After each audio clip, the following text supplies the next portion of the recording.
Saludos, bienvenidos y bienvenidas, como siempre, a este es su espacio. Tengan todos un buen día, lleno de esperanza, lleno de alegría, lleno de bastante energía para que nos iniciemos en conquistar más cosas de las que hemos conquistado hasta ahora. Siempre estamos con la ayuda de Dios, reitero, por el canal 19 de Cinevisión en Santo Domingo, República Dominicana, en una retransmisión por YouTube, las páginas digitales de Facebook Live y también el portal cinevision.do de cinevision.do de el canal para que nos puedan sintonizar en todo el país. Saludos a todos los dominicanos que desde varios lugares del mundo nos reportan su audiencia, como siempre. Hoy les tenemos un programa que espero les sea de su agrado.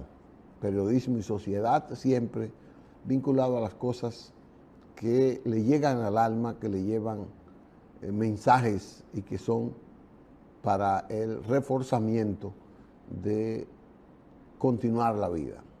Eso es lo que pensamos, eso es lo que pretendemos. Tenemos una entrevista importante hoy con una persona que nos va a dar muchos tips de cómo nosotros sortear muchas situaciones que se nos presentan, que creemos que a veces no tienen solución, pero que sí, solo tenemos que disponernos para buscar las soluciones como están, siempre están ahí. Periodismo y sociedad arranca en este momento para todos ustedes. Hoy es 12 de enero. Quiero traer algunos acontecimientos que la juventud de hoy, que la sociedad de hoy no ha aquilatado en su verdadera dimensión, aunque poco a poco va comprendiendo con lo que ha pasado. Una de ellas es un acontecimiento que ocurrió el 12 de enero, hoy estamos a 12 de enero, pero de 1972, es decir, hace hoy 50 años. Nosotros estábamos muchachitos y nos levantamos ese día con las noticias de que habían emboscado, la policía había emboscado a varios jóvenes a quienes estaban persiguiendo. La policía les había levantado expedientes acusándolos de que eran ladrones, que eran atracadores, que asaltaban bancos. Sin embargo, ese era un grupo de jóvenes imbuidos, llenos de un fervor patriótico, con una visión de cómo ellos entendían que podíamos hacer una mejor sociedad. Y es verdad que buscaban dinero, buscaban apoyo, pero no era porque eran ladrones, era porque era una forma de ellos buscar los recursos necesarios para ellos continuar una lucha que era desigual, porque era contra el Estado, era contra la intervención norteamericana, que en ese tiempo todavía estaba aquí. Se les llamó los palmeros, después de ahí.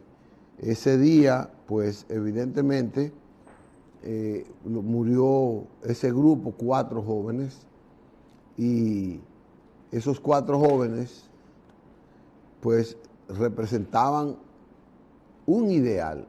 Ahí los tienen. Ellos eran, repito, 4 dominicanos con una visión social muy de avanzada. Se llamaban Amaury Germán Aristi. Amaury Germán Aristi era el líder de ese grupo que le llamaron los palmeros. Virgilio Perdomo Pérez, Bienvenido Leal Prandi, y el otro era Ulises Cerón Polanco. Eso eran un grupo que quedó porque la policía, en combinación con el ejército, con la inteligencia americana, eliminó a muchos de ellos. En ese tiempo, repito, había una prensa que, aunque entendía el ideal de estos jóvenes, sin embargo, lo etiquetaba para ver si la sociedad los rechazaba. Nosotros, los que estábamos creciendo, que teníamos 12, 13, 14, 15 años, en ese tiempo ya entendíamos este accionar de esos jóvenes. Los Palmeros, un día como hoy, cumplen ellos 50 años de haber sido acribillados en una cueva en la autopista Las Américas.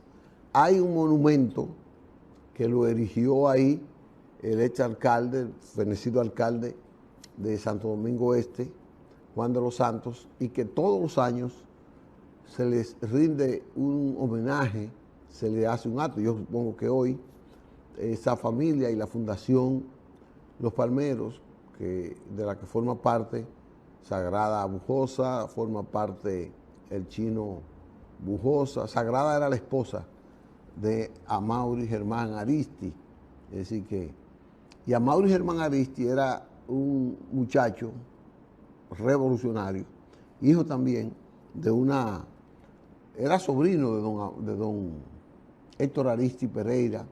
Don Héctor Aristi en ese tiempo estaba siendo también perseguido, estaba en Corea, se estaba entrenando.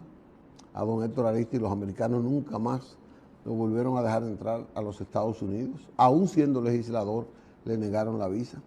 Es decir, estaba etiquetada esa familia con eso. Lor a estos jóvenes, y que su pensamiento, yo no digo que las circunstancias políticas tienen diferencias y ya no se puede repetir escenarios distintos, pero repito, ese día, esos 4 jóvenes en esa cueva obligaron a la movilización de todo el ejército, de una gran parte del ejército dominicano, en helicópteros inclusive americanos, tanques de guerra, toda la artillería pesada de esa parte de San Isidro, la policía, y que cayeron algunos policías ahí. Tengo entendido que el papá de Virgilio Almanzar pereció ahí, era oficial de la policía, pereció en ese combate. Fue un combate que duró, yo creo, como 12 horas. Nosotros nos levantamos a las 7, a las 8 de la mañana con esa noticia de radio comercial, desde el lugar del hecho. Así decía la noticia, que dirigía un paladín de la democracia, de la libertad de expresión y del periodismo ético, llamado Bonaparte Gotró Piñeiro, Cabito, en ese tiempo. Es decir, que 50 años de ese gran acontecimiento, que yo no quiero que se olvide, no porque ellos sean los que tenemos que imitar como personas, sino porque era un escenario político que nosotros no podemos permitir que vuelva a ocurrir. Porque los hechos que no se comprenden, que no se estudian para evitarse, pueden repetir. Y eso tenemos que evitarlo. Era presidente el doctor Joaquín Balaguer, sustentado en esas bayonetas norteamericanas de Balaguer 8 años. Así salían los americanos a la calle, Balaguer 8 años. Y propiciaron que en el 74 la campaña se hiciera con los guardias con un pañuelo colorado, con una lanilla de esa de limpiar carro colorada en el tope, en el cañón del fusil.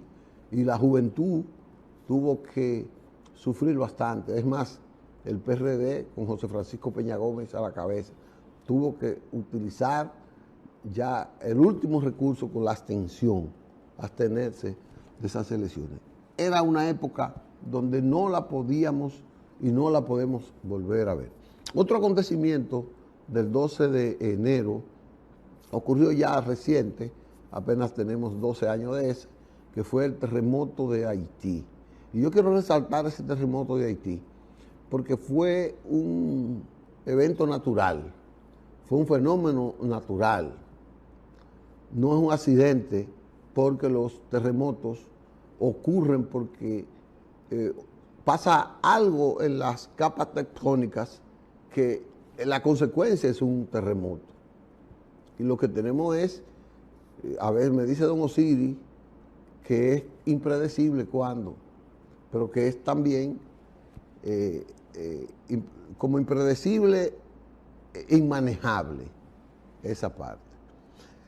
Entonces ocurrió en Haití ese terremoto.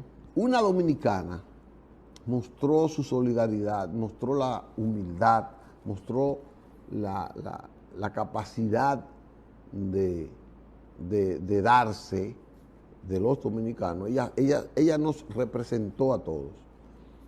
Yo lo digo porque nosotros, los dominicanos, le demostramos al pueblo haitiano una enorme solidaridad. De aquí hubo mucha gente que se desprendió de sus alimentos, de su ropa, de todo, para llevarlo al pueblo haitiano, para llevarlo allá, y recogiendo a los haitianos aquí para llevárselo a sus familiares allá.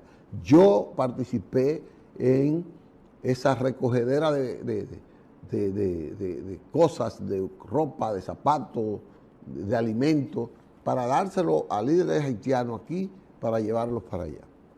El presidente Fernández fue a Haití y 2 años después donó una universidad. Era presidente Michel Martelly, un cantante de rock, un estrambótico presidente.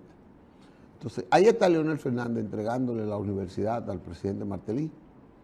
Ahí está el gobierno dominicano. Y estaba representado el pueblo dominicano con el presidente de la República ahí, porque es así. El pueblo dominicano, el presidente lo representa. No importa que usted esté de acuerdo o no, pero institucionalmente lo representó ahí. Leonel Fernández. Después me contó un hermano amigo, Rafael Luna Chiché, que estuvo en la seguridad del presidente Fernández, que tuvieron que sacarlo corriendo, porque los haitianos, no obstante que él le fue a llevar a una universidad, no obstante que él fue a ampliar la solidaridad, lo aperrearon, lo corrieron y no era fácil. Así son ellos, nosotros le hemos dado de todo en esa parte. Y finalmente, no quiero olvidar algo, que ayer no lo mencionamos, porque no tuvimos como el espacio para romper el esquema de ayer. Se trata de la tragedia de Río Verde. La tragedia de Río Verde ocurrió 11 de enero, un día como ayer, de 1948. Aquí no se estaba jugando pelota, porque en el 1937 Trujillo había parado el juego de pelota, se reinició en el 1951, pero había un torneo interno y la selección de Santiago fue a jugar a Barahona. Trujillo, o sus séquitos, sus seguidores, sus colaboradores, estaban levantando la aerolínea dominicana de aviación. Entonces, ellos querían probar que Dominicana de Aviación era una línea que era de Trujillo, que estaba en condiciones de recorrer el país con la intención de luego extenderla. Y obligaron a los peloteros a que se fueran en ese avión hacia Barahona. Jugaron en Barahona, doble juego y todo. Cuando regresaron para acá, el avión falló.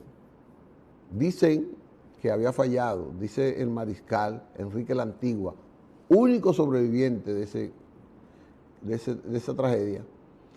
Y oigan por qué sobrevivió. Porque él decía que el avión había fallado para ir, pero para venir él no iba a venir ahí. Entonces el mariscal La Antigua vivía aquí en la capital, aunque la selección era de Santiago. Y él vino por carro, él se escondió y vino por un carro de Barahona aquí, que eso eran como 4 horas en ese tiempo. Y cuando ocurrió la tragedia, todo el mundo estaba aquí llorando, el mariscal La Antigua. Él tenía amores con una hermana del doctor, me parece que era el doctor de Joaquín Balaguer, o era de Trujillo, del doctor Balaguer. Él tenía amores, me parece que era con Laíta Balaguer. Según él nos contó, yo en ese tiempo era cronista deportivo, tenía un programa en HIZ, y él nos hizo una peña en el Conde, narrándonos eso. El mariscal Antigua, Catcher, nos contó que él vino en el carro, escondido, y cuando llegó aquí se apareció en la noche, ya había ocurrido la tragedia al otro día, él se apareció, y todo el mundo lo estaba llorando, y cuando vio la novia de él, que era la hermana de Balaguer, se mareó, porque vio a este hombre que lo están asumiendo en la tragedia, vivo aquí. Eso significó una gran tragedia para el deporte dominicano, para el béisbol dominicano. La tragedia de Río Verde. Río Verde es aquí en Yamasá, es un río que nace en la Jina de Yamasá, una cosa preciosísima.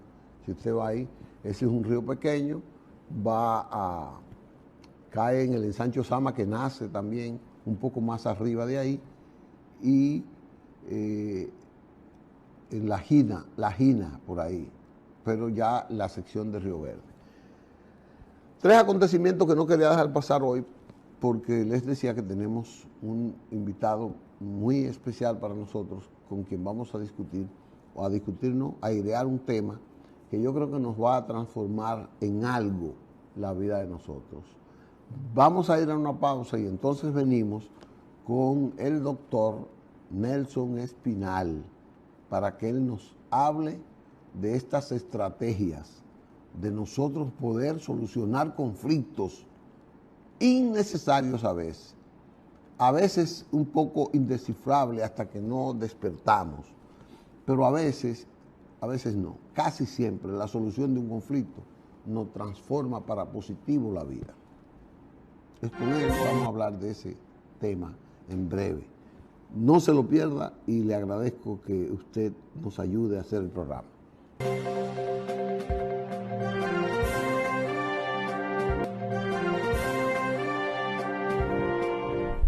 Bien, gracias, Manuel.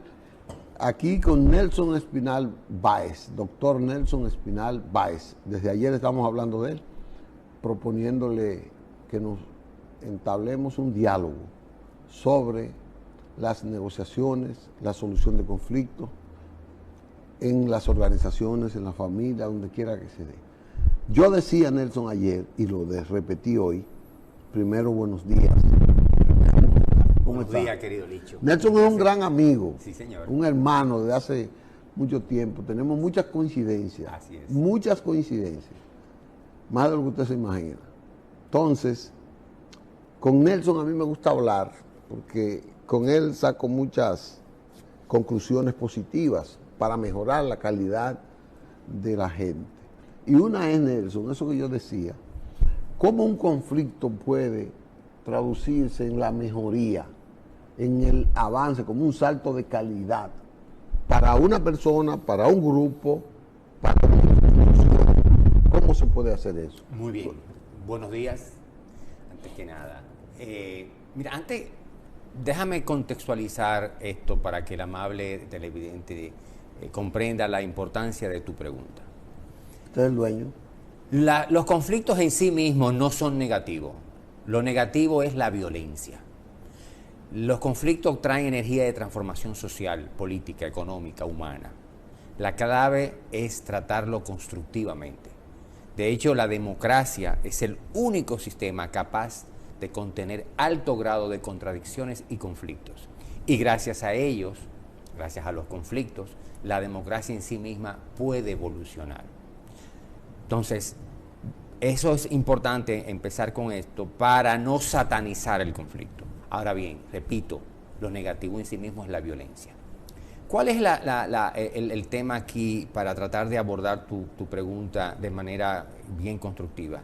Además de no satanizar el conflicto, es ese abordaje de qué es lo que realmente quieren las partes, cuáles son los intereses, necesidades, principios, valores subyacentes detrás del pedimento, detrás de la solicitud. Es lo que se llama en negociación, en resolución de conflicto, los intereses debajo.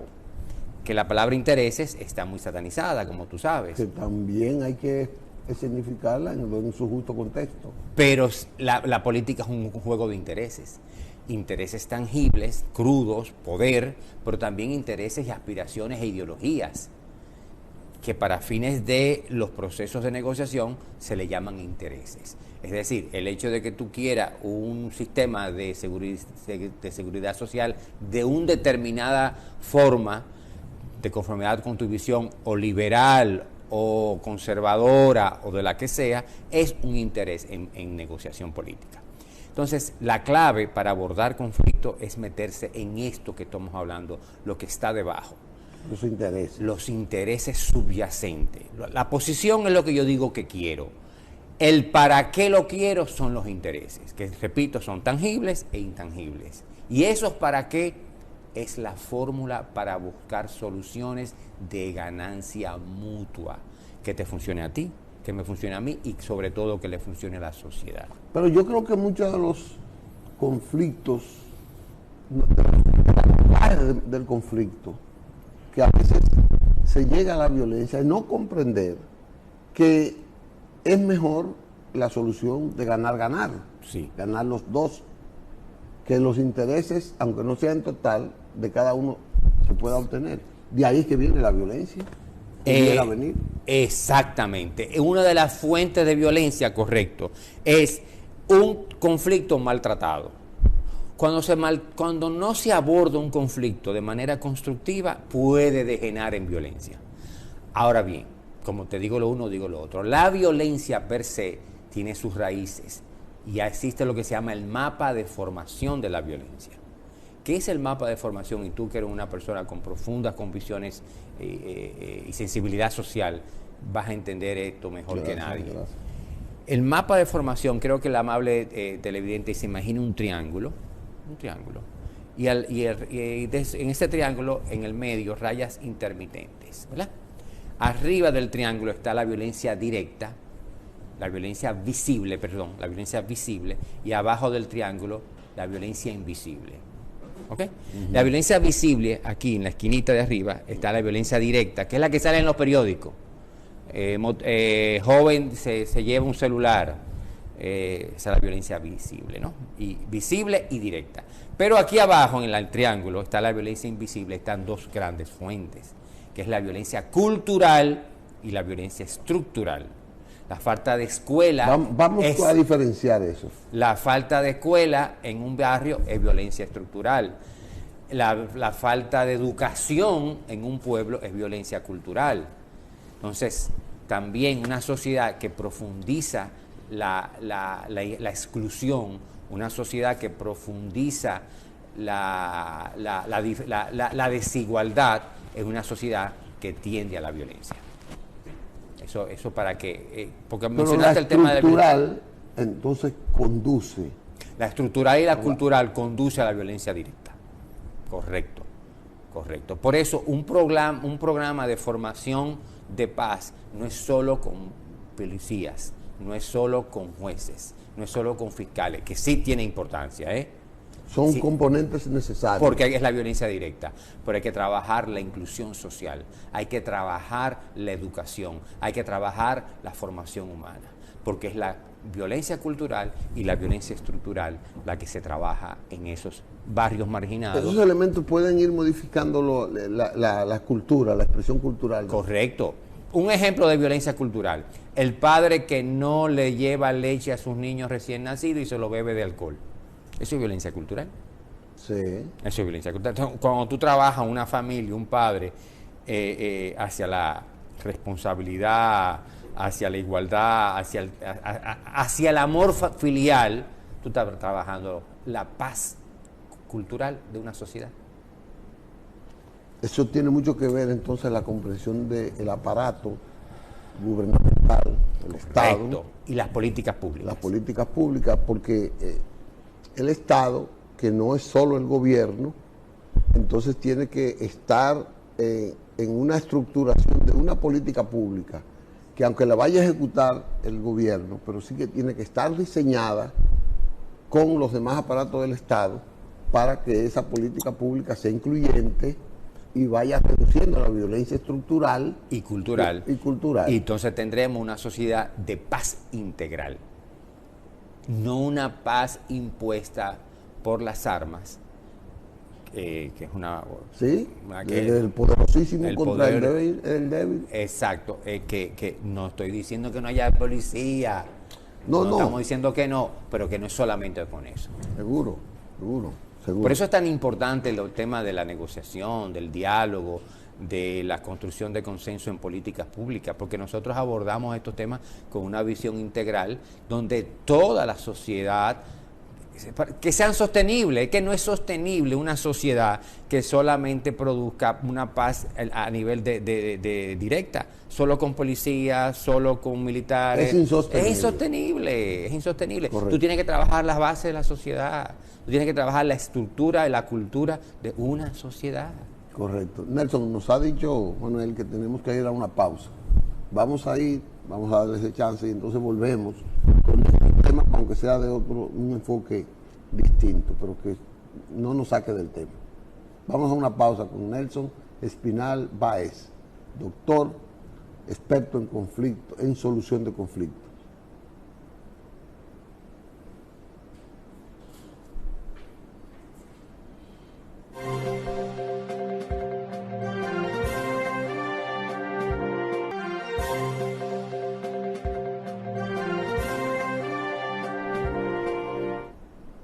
Nelson, ¿cómo nosotros podemos, con el tema que estamos tratando, contribuir en la vida diaria, en la familia, en los socios de, por ejemplo, de la Asociación de Motoconchistas, en los socios de los tricicleros, en los socios de cualquier comunidad que tienen intereses más o menos comunes, porque se asocian para defender esos intereses?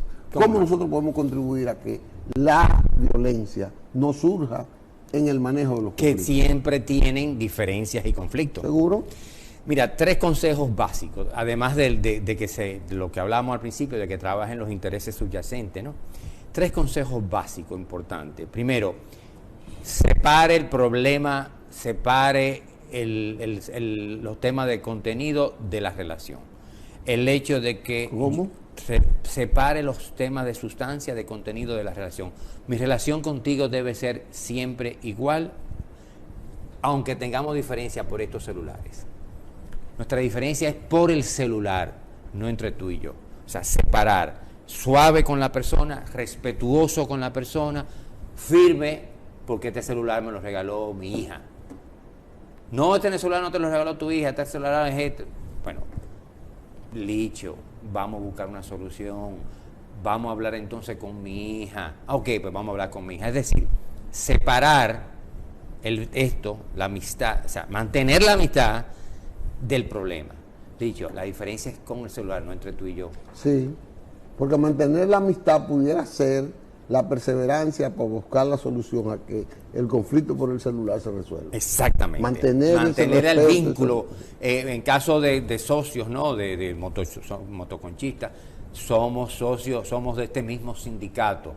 Somos parte, yo soy de los médicos y tú eres del gobierno. Mi vínculo contigo se mantiene, aunque tenemos diferencias con estos temas. Entonces, mantener la relación. Eso, muy importante. En lo común, eso se llama no lleve la discusión a lo personal. No lleve la discusión a lo personal. Por eso nosotros decimos suave, respetuoso con la persona, firme con los contenidos, firme con nuestra diferencia. Segundo elemento, evite una comunicación de acusación. Evite una comunicación de tú me hiciste, sino que asuma la responsabilidad. Yo percibo que me estás acusando, yo percibo que tú entiendes tal cosa. Es decir, yo estoy percibiendo esto de tu comportamiento. No, tú eres un ladrón, tú esto, tú eres la culpable, tú eres la culpable, tú eres esto. No, yo percibo esto y quiero solucionar esta diferencia contigo. Es decir, asumir una responsabilidad en la conversación. Eso es muy importante. Y tercero, buscar siempre criterios objetivos. ¿A qué nos referimos con criterios objetivos? La ley, los precedentes judiciales, el índice de precio al consumidor, la tasa de cambio, la tasa de inflación. Yo te estoy vendiendo un carro Toyota del año 2017. Vamos a hacer este ejemplo. Y este carro yo te lo estoy vendiendo en 500,000 pesos. ¿Qué sucede? Si tú eres una persona que eres buen negociador, ¿qué vas a hacer? Vas a ir donde un amigo tuyo que sabe de vehículos y te lo va a valorar. Esa opinión es un criterio objetivo. Es un criterio de objetividad que te dice, no, ese carro no vale 500, vale 400. O sí vale 500, o sí vale 500. Y en las diferencias, en los conflictos, hay que buscar esos estatutos. Esos argumentos extra que nos esos estatutos, defensa. Esos estatutos, esos precedentes, esos elementos de la Constitución, esos elementos de la ley, esos elementos del índice de precio al consumidor. Tú me estás dando 100 pesos por esto, pero mira los índices de precio en los últimos 2 años. Ya están en 112 pesos, necesito que me lo suba. Entonces es un criterio objetivo que el Banco Central emitió una información diciendo que han subido un 12% en los últimos 10 años. Mira, subimos un tanto por ciento, porque no soy yo que lo digo, es el Banco Central. Correcto. En las discusiones un poco de intereses cercanos, en las discusiones con personas cercanas, por ejemplo, matrimonio, empleado, patrón y todo, hay un elemento que yo quiero que me defina como necesario, que es la lealtad, la transparencia, porque yo digo, no, usted no me dijo eso. No, porque tú llegaste a las 8 de la mañana, yo llegué a las 7:30. Aunque él haya sabido que llegó a la hora puntual o el otro no llegó puntual, la falta de honradez en la argumentación de la defensa. Sí, mira. Eso pasa en los matrimonios. En todos lados. Y lo que se llama la percepción. Muchas veces pasa lo siguiente. Tú dices que yo llegué a las 8, vamos, tú eres mi jefe, yo soy tu empleado. Tú dices que yo llegué a las 8 y yo tenía que llegar a las 7:30 de la mañana, ¿verdad? Está bien. ¿Qué sucede? Tu teléfono o tu reloj estaba atrasado. Y cuando yo llegué aquí al canal, eran las 7:29. Pero cuando tú estabas en tu oficina allá, decían que era a las 8, o adelantado, vamos a poner, no importa. ¿Qué sucede? Cuando sucede ese tipo de discrepancia, antes de abordar si fue un acto de deshonestidad mío o un acto de deshonestidad tuyo, es verificar la percepción, verificar de dónde lo viste.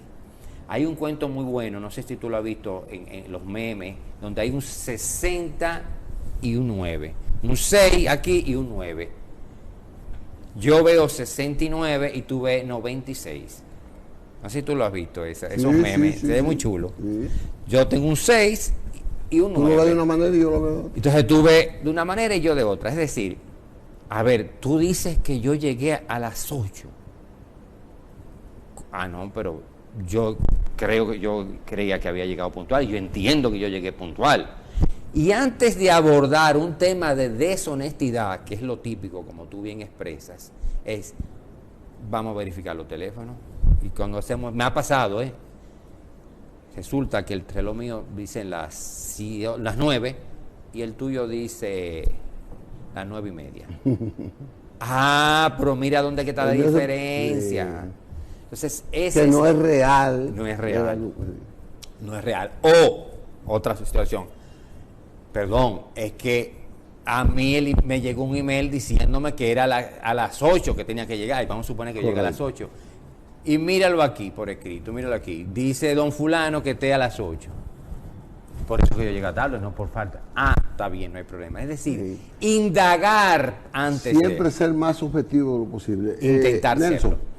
En la situación global, los partidos políticos, la sociedad, ahora mismo hay un desarrollo de cierta violencia en el país, en nuestra sociedad.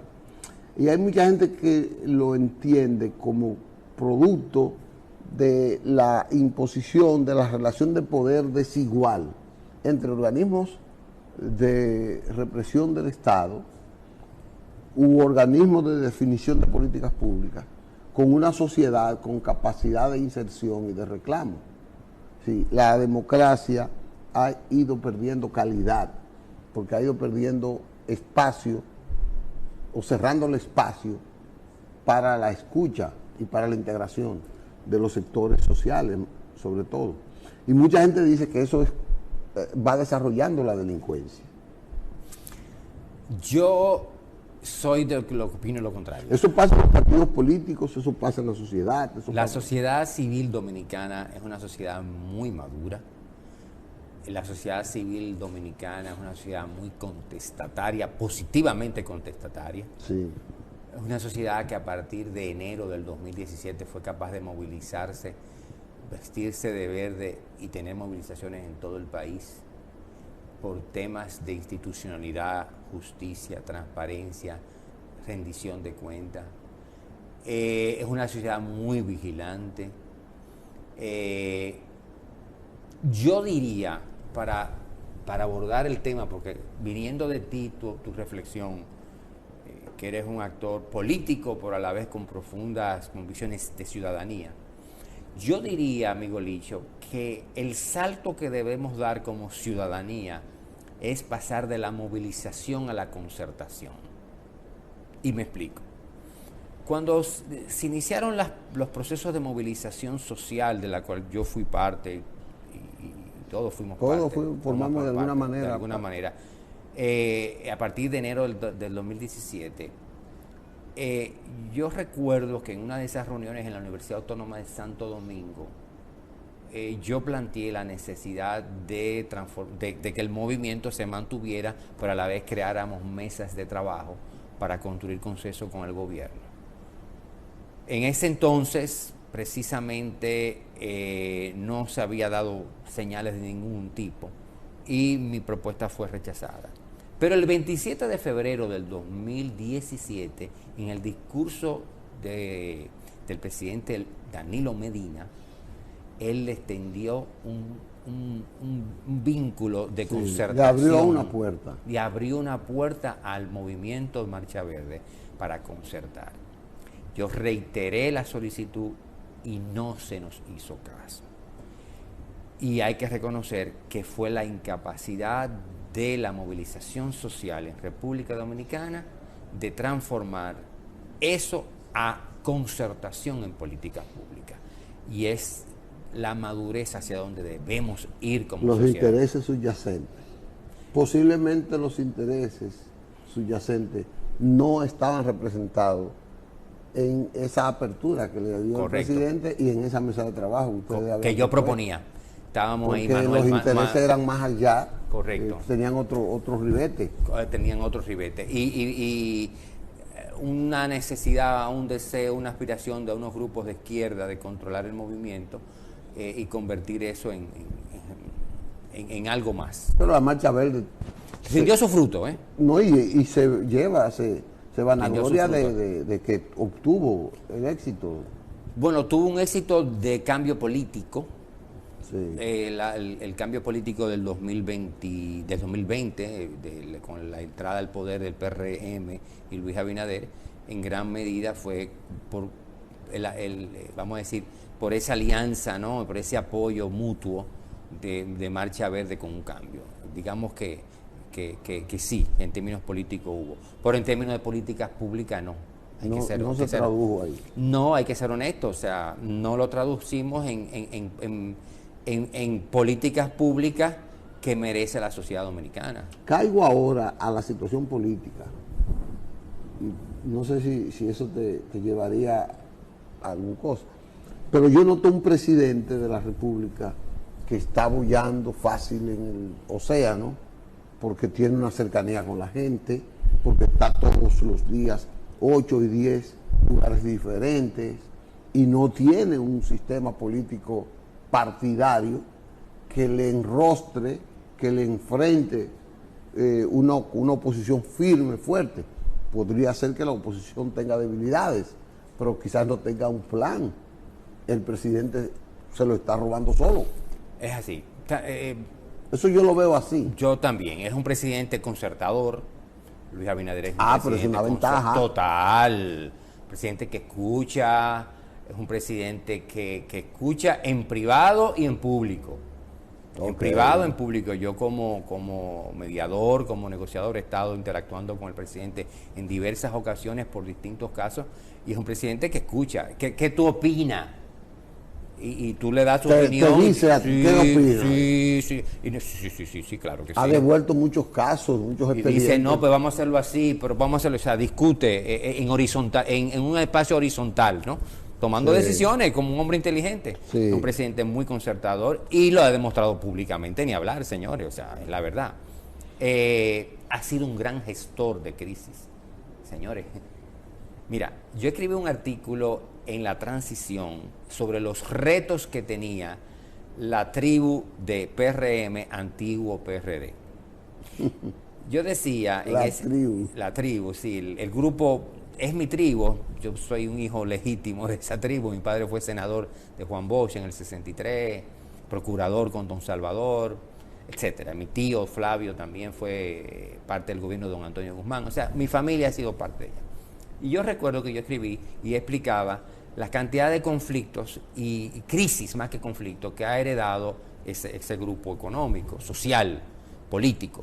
Primero en el 63, post-Trujillo, heredamos un país en una situación difícil, muy difícil. Sí, producto de 31 años. Producto de 31 años y el tiranicidio. Había protagonistas que no entendían la democracia. No entendían la democracia. Duramos 7 meses en el poder. Después vino don Antonio Guzmán, cuando 2 años antes, en el 76, viene la famosa crisis de la economía del postre. Los precios internacionales del azúcar, del café, del tabaco y el cacao en los mercados internacionales se deprecian, caen y nuestra economía empieza a dejar de generar dólares, hasta que finalmente para el gobierno del doctor Jorge Blanco tuvo que firmarse con el Fondo Monetario, vino la poblada del 84 y esa crisis estalla en esos años. Después viene la crisis de la banca, que venía incubándose por 10 años, que le estalla a don Hipólito Mejía Domínguez en el año 2003.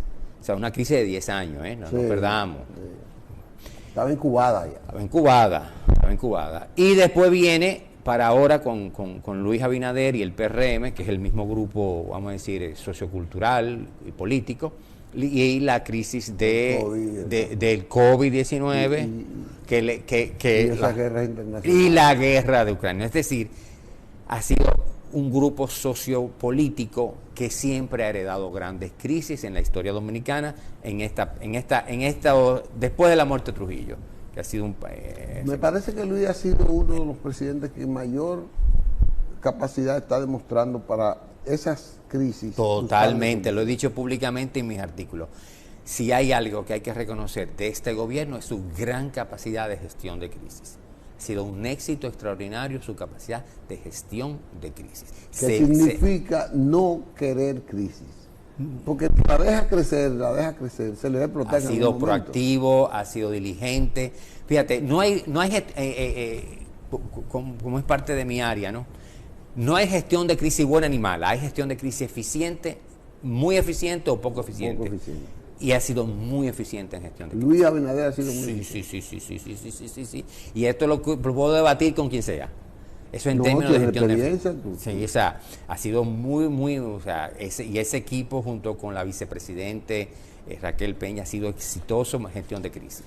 Un presidente puede ser un buen gestor de crisis y él es la cara de la democracia en términos de el individualismo, pero una democracia es partidos políticos, es Congreso que maneja crisis, que dialoga, es poder judicial eficiente, que actúa rápido, con la calidad del tiempo que debe ocupar para darle solución a los problemas. He tenido un congreso muy positivo, estoy totalmente de acuerdo contigo. El Congreso liderado por Alfredo Pacheco y Eduardo Estrella ha sido un Congreso proactivo. Colaborador. Alfredo Pacheco, un político de los pies a la cabeza impecable. Ha sido un hombre capaz de ser ese speaker, como dirían los norteamericanos, que ayuda a su gobierno y a la vez contribuye con la democracia. Correcto. Igual con Eduardo. Correcto. Bueno, pues la verdad es que entonces tendríamos un proceso. Yo creo que solamente la deficiencia, quizá yo tenga una, no lo esté viendo tan amplio, yo creo que la deficiencia que nosotros tenemos es el fortalecimiento institucional de los partidos. Totalmente. Yo creo que los partidos se van cerrando a grupos y están como soslayando, están como obstaculizando mucho la participación de la sociedad, de su sociedad, dentro de sus organismos. Eso es lo que yo creo. Pero eso le hará daño a los partidos y le va a hacer daño a la democracia. Sí, porque son los mediadores entre el pueblo y el poder. Un partido político es el mediador entre sociedad y poder. Correcto. Un dirigente político hoy no tiene la misma calidad que hace 25 años, 20 años. Es mi parecer. Sí. Un organismo de un partido este año ya no es, estos 10 o 15 años, no ejerce la función de esa interacción con su comunidad como lo hacía antes. No se milita en los partidos hoy en día. Ya no se milita. Se militan las redes sociales. Esa es la parte importante que yo necesitaba hoy. Ya la sociedad no milita en los partidos políticos. Están militando en las redes sociales. En las redes sociales. ¿Y eso es bueno o malo finalmente?